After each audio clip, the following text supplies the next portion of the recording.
President Biden's daughter-in-law and widow of his late son, Beau, is now the subject of a House Oversight Committee probe into the Biden family's shady business deals, or whatever you want to call them, influence peddling, as James Comer calls it. The White House dismisses claims that the Biden daughter-in-law, Hallie Biden, and others, including Hunter, Joe, and James Biden, and an unknown family member still, received over $1 million from a Chinese energy company. They're calling it a disgusting attack despite the committee's review of new bank records. Back to Oversight Committee Chairman James Comer, he says the payments came from Hunter's business associate Rob Walker back in 2017. At the time, Hallie was dating Hunter. You might have remembered that. Beau Biden, his brother, and her first husband died from brain cancer in 2015. A memo released by the Oversight Committee yesterday says the bank records raised several questions, including why did Hallie Biden, who publicly reported to work as a school counselor, receive money from Walker, and who is behind the unknown bank account only identified as Biden. All right, let's bring in James Rosen now. He joins us live from the White House after an eventful afternoon there. James, great to see you. Thank you, John. I think you're referring to the fact that our segment should have occurred a couple of minutes earlier.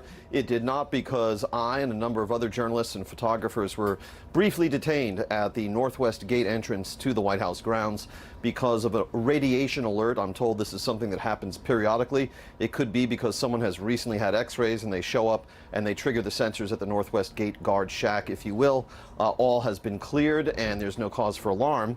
Now, President Biden, coming back to our story about his son's overseas business dealings, the president has always maintained that he never discussed Hunter Biden's overseas business dealings with him. But Republican House investigators who have been reviewing Hunter Biden's business activities in China and those of his associates, all while a separate FBI investigation into the younger Mr. Biden continues, have this week, as you just reported, John, disclosed a series of alleged wire transfers from one such associate of the Biden family to at least 3 different members of the family, Hunter among them, with a potential 4th recipient of the transfers listed in the bank records for now simply as, quote, Biden. The records appear to show that among the recipients was Hallie Biden, the widow of the president's late son, Beau Biden. Hunter Biden confirmed in his autobiography published in 2021 that he and Hallie Biden had a brief romantic relationship born of shared grief over Beau's passing in 2015. The business associate allegedly sending the Biden family members a total of more than $1 million over a 3-month period in 2017, a process that began less than 60 days after Vice President Biden left office, has been identified by the oversight panel as Rob Walker, who is said to have received $3 million from a Chinese firm wired to his own account on March 1st, 2017. The transactions listed by the committee appear to show that Walker, within 72 hours, began transferring these funds to members of the Biden family and businesses linked to them, including Hunter Biden, the president's brother James Biden, $35,000 for Hallie Biden, a school teacher, and $70,000 to the figure known for now only as Biden. The White House response came from Ian Sams, a spokesman for the White House counsel's office. Sams' statement addressed none of the questions raised by these alleged wire transfers, including why Hallie Biden might have received $35,000 or what services the Chinese firm understood that it was paying this money to receive. Instead, Sams' statement took a somewhat emotional approach, I quote now, after a disgusting attack, lamenting that the president's deceased son, Beau, was never prosecuted while he was alive. Congressman Comer has now decided to go after Beau's widow, Sam said, adding, instead of bizarrely attacking the president's family, perhaps House Republicans should focus on working with the president to deliver results for American families on important priorities like lowering costs and strengthening health care. Now, we point out that no one in the Biden family has formally been accused of any wrongdoing, and every member of the family who has publicly commented has maintained innocence of all wrongdoing. John. And James, you are exactly correct. I didn't want to alarm anyone. I didn't know the details. A lot of times these things are just precautions. But yes, we were stretching there for anyone at home. A little peek behind the curtain here. Also, James, and I hate to put you on the spot, but real quickly, I want to talk to you about a developing story right now. The Washington Post reporting that Hunter Biden has filed a 42-page lawsuit suing the owner of that computer repair shop in Delaware.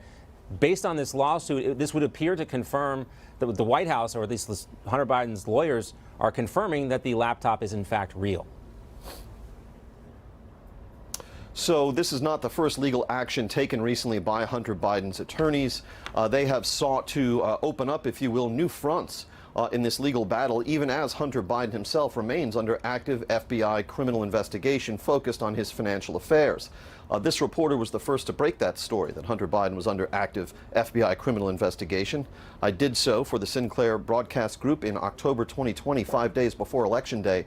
At the time, the Biden-Harris campaign said nothing. DOJ said nothing. FBI said nothing. Hunter Biden said nothing.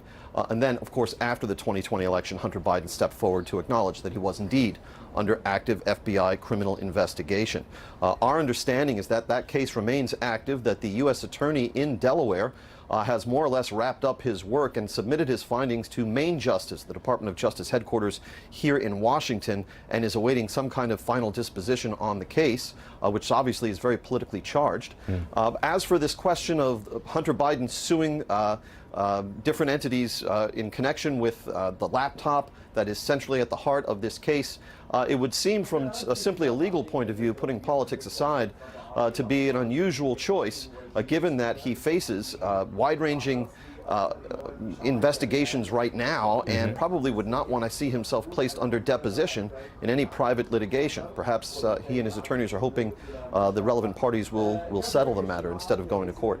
Well, I know we'll have more probably analysis of that coming up later, but thank you for answering that question for us, James.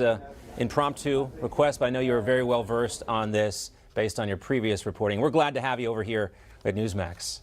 Great to see you, James, as always. Thank you.